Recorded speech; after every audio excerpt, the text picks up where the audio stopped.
Allaha dəvət etməyin şərtləri, diqqətli olun.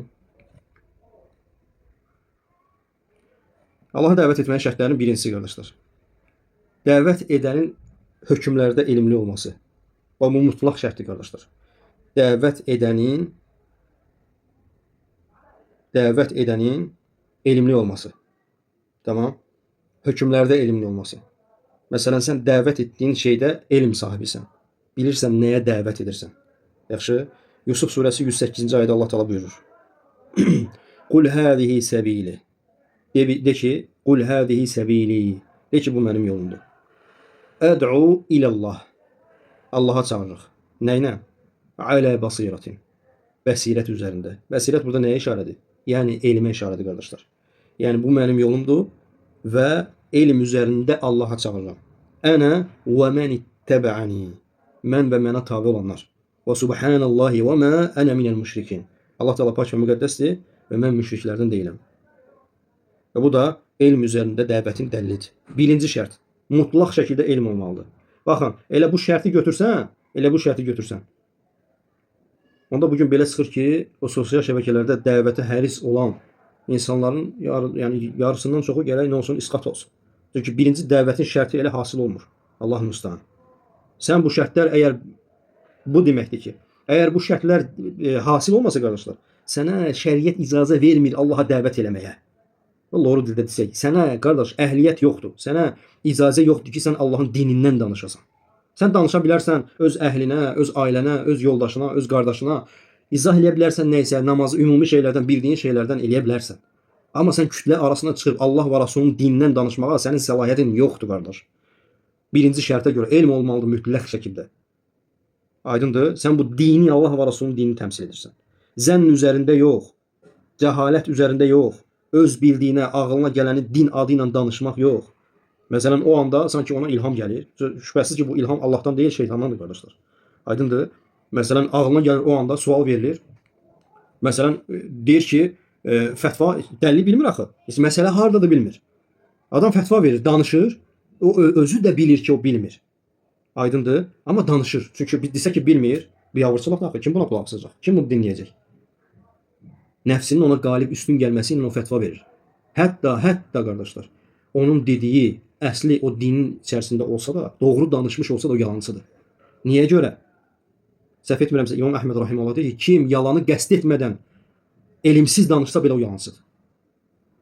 Aydındır? Hətta isabət etsə də yalancıdır. Niyə görə? Çünki bu dinin əzəmətinə görə qardaşlar.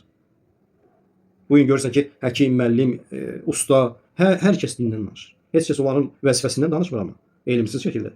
Amma hamı dindən danışır. Bu, qarşılıqlığın qabağını almaqdan üçündür belə şey. Din sahibsiz deyil yəni. Hər kəsin necə gəlir danışa bilməz. Aydındır? Və ikinci şərti, Allaha dəvətin ikinci şərti. Dəvətin necəliyini bilmək. Dəvətin uslubunu bilmək. Dəvətin mərtəbələrini bilmək. Nə vaxt mülayim olmaq lazımdır, nə vaxt sərt olmaq lazımdır. Yəni sözlər şiddətli olmaq lazımdır. Sözlərdən istifadə edərkən hansı sözləri seçmək lazımdır. Aydındır? Bu da dəvətin şərtlərindəndir. Üçüncü şərti, dəvət etdiyinin halını bilmək. Bu da mutlaqdır. Dəvət etdiyin halını bilmək nə deməkdir? Məsələn, adam dəvət edirsən bir nəfəri, ona lazım olan şeyi sən ona verməlisən.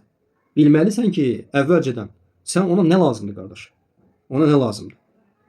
Təsəvvür edin ki, dünyəvi bir misal deyəcəm. İnsan gedir həkimə, həkim bilmir ki, bu insan necə müalicə olunmalıdır. Adam deyir ki, başım ağrıyır, başqa bir nahiyənin ağrı kesici dərmanı versə, o həmin dərman fayda hasil edərmi o insan üçün? Etməz. Çünki həkim cahil idi. Eləcə də dəvətçi, əgər sən dəvət etdiyin halını bilmirsənsə, sən bu dəvətdən cahilsən, dəvət etmə. Əksinə ziyan vuracaqsan. Sən bilməlisən ki, o insan şübhə əhlidir, yoxsa şəhvət əhlidir. Adam gəlir səndən məsələn soruşur, deyir ki, mən namazlara yatıb qalıram.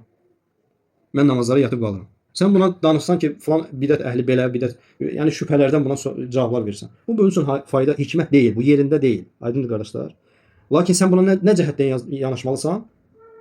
Şəhvətlər cəhətdən. Ola bilsin ki, onun namazına mane olan hər hansısa bir şəhvət var. Günahlar var. Aydındır? Bu xırda məsələlər deyil, barakallahu fikum. Dəvət edən insan mütləq şəkildə bunu bilməlidir. İndi bir misal deyəcəm. Buxari Müslimin rivayet etdiyi bir hədis var. Muaz ibn Cəbəl hamımızın əzbər bildiyi hədislərdəndir. Amma faydanı bəzən görə bilmirik. Baxın, Allah Resulü sallallahu aleyhi və səlləm Muaz ibn Cəbəli Yəmənə göndərir. Nə deyir ona göndərəndə? Fikir verin, diqqətli olaq. Deyir ki, sən kitab əhli bir qövmin yanına gedirsən. Mücərrəd elə demədi ki, get dəvət elə. Deyir ki, sən kitab əhli bir qövmin yanına gedirsən. İlk dəvət etdiyin şey tövhid olsun. Bunu bilib qəbul etsələr, onlara xəbər ver ki, Allah 5 vaxt namaz əmr edib. Əgər qılsalar, xəbər ver ki, Allah mallarında zəkat əmr edib. Və hədisin sonuna qədər. İndi fikir verək. Allah Nəbisi sallallahu aleyhi və səlləm Muazı göndərəndə öyrədir. Dəvəti necə etmək lazımdır, Muazı öyrədir. Və necə tədricən etmək lazımdır, onu da öyrədir. Və ilk öncə nə ilə başlamaq lazımdır, onu da öyrədir, qardaşlar. Və ona nə deyir? Deyir ki, sən kitab əhlinin yanına gedirsən. Kitab əhlində niyə görə dedi ki, diqqət elədi ki, sən kitab əhlinin yanına gedirsən. Və kitab əhlində əsl olan nədir? Şübhə əhlidir onlar. Nə ilə başlamağı tövsiyə etdiyi? Tövhidlə başla. Çünki onların problemləri tövhiddə idi, qardaşlar. Baxın, necə üslub öyrədir Nəbi sallallahu aleyhi və səlləm. Necə ki, bu üslub bütün rasulların üslubu idi. Dəvətə nə ilə başlayırlar? U'budullaha ma lakum min ilahin gayruh. Allaha ibadət edin, sizin ondan başqa ilahınız yoxdur. Haqq ilahınız yoxdur. Və bugün ona görə bəzi qardaşlara deyəndə ki, bəzi firqələr var ki, namaza dəvət edirlər, birbaşa ibadətə dəvət edirlər. Onda bərəkət olmayacaq. İnsan bilmir, Allahı tanımır, necə bir məbud olduğunu, Rəbbinin sifətlərini tanımır. Və birbaşa gəlib ibadət edəndən sonra 2 gün, 3 gün sonra tərk edəcək. Ona görə rasulların dəvəti üzərinə dəvət edəsən, o dəvət nicat tapar. Necə ki, tövhidə çağırırdılar. Və sonra Peyğəmbər sallallahu aleyhi və səlləm nə dedi? Və bunu qəbul etsələr, ondan sonra namaz və zəkat və digər əməllər. Və bu Rasulun Peyğəmbər sallallahu aleyhi və səlləm üslubu idi və öyrətməsi idi. Bəli. Və dəvətin 4-cü şərti və mühimdir, dəvət ancaq Allaha olmalıdır, qardaşlar. Baxın, çox bidət əhlinin, yəni əksər bidət əhlini desək ki, yanılmarıq. Əksər bidət əhlinin ən çox problem törətdiyi məsələdir. İnsanlar baxırsan ki, Allahdan qeyrisinə dəvət edirlər. Necə olur bu? Yəni, dəvət ancaq Allah olmalı, qardaşlar. Nə şeyxlərə, nə hizblərə, partiyalara, cəmaatlara, müəyyən şəxslərə. Baxırsan, Allahul müstəan, bu günlərin filan kəs səni imtahan edir. Deyir ki, gəl sən deyir, filan kəsin doğruluğunu qəbul elə ki, sən doğru yolda olasan. Bu nə dəvətdir, subhanallah? Hardan götürülüb bu dəvət? Allah və Rasulunun dəvətidirmi bu? Dəvətin ancaq Allaha olmalıdır. Ancaq Allaha, Allahdan qeyrisinə dəvət olmaz. Bu dəvət fəsad olan dəvət, aydındır. Ona görə də ancaq nə şəxsə, nə cəmaata, nə hizbə, nə partiyalara, nə filan kəslərə, peşman kəslərə xeyir qardaş. Dəvət ancaq Allah və Rasulun olmalıdır. Və həmçinin və bu 4 şərti qeyd etdikdən sonra haşiyədən kənara çıxacağım inşallah və əlavə olaraq əlavə edim ki, dəvətdə ixlaslı olmaq lazımdır, qardaşlar.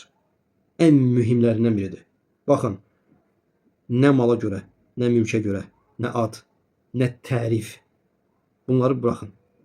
Dəvət ancaq Allah üçün olmalıdır. Savabını ancaq Allahdan olmalısın, qardaşlar. Nə əyləşəcəyin məqam, heç bir şey. Elm öyrənmə ki, ona görə ki, səni cəmaat barmağınla göstərsin. Filan kəs elm əhli budur. Filan kəs budur. Filan kəs budur. Elhamdülillah, bu elm, maşallah. Xeyir, qardaş. Sən onu istəyəcəksənsə, elə sənin öyrəndiyin elmin qarşılığı bu dünyada onların tərifi olacaq. Vəssalam. Nəsə Allah səlamətə və afiyə.